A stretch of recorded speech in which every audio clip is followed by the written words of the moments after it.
Andy, here are the points per game on the and yards per game on the left, and then on the right. Oh my goodness.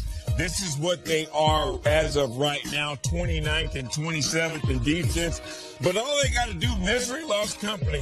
When you see the Seattle Seahawks defense, tight ends seem to have a lot of success against them. They've given up 8 touchdown passes to tight ends right here.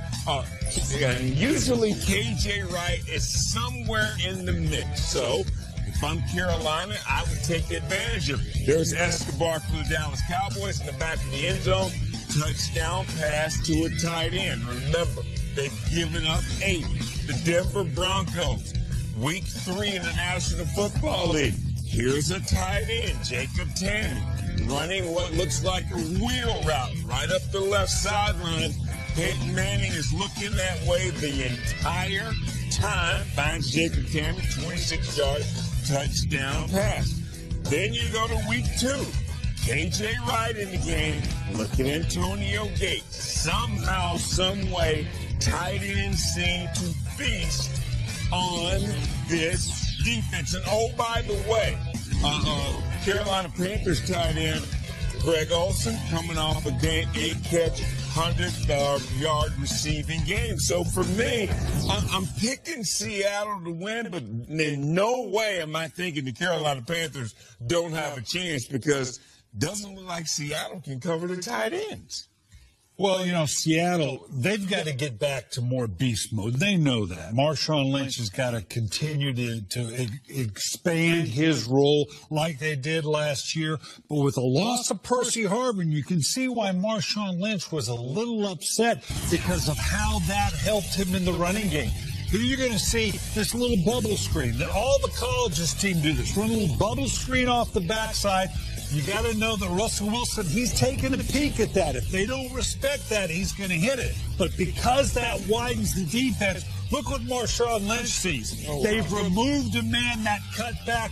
He loves getting into that second level, and Percy Harvin helped that. Now you're going to come back and see the same thing.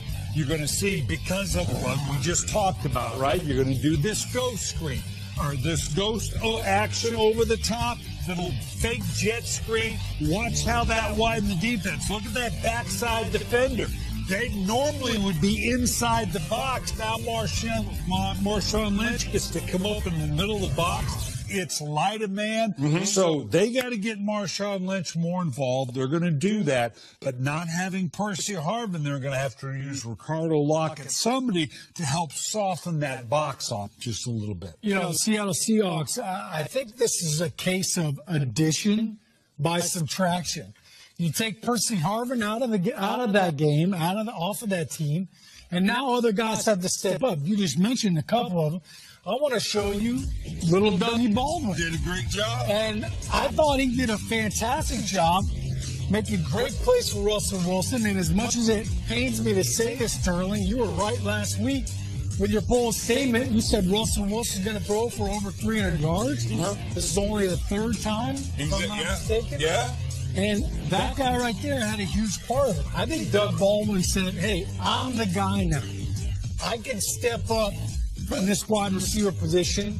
Percy Harvin was making more money than him, and I think that might have limited him. Well, we saw a totally new offense here from the Seahawks, a totally new demeanor out of Doug Baldwin. I think he feels like he's the leader, and he's really stepped out. I think Marshawn Lynch has had a big game, but Doug Baldwin can handle the load if Russell Wilson gets it. Russell Wilson, now they have balance. I think they're going to look more conventional than we're used to seeing.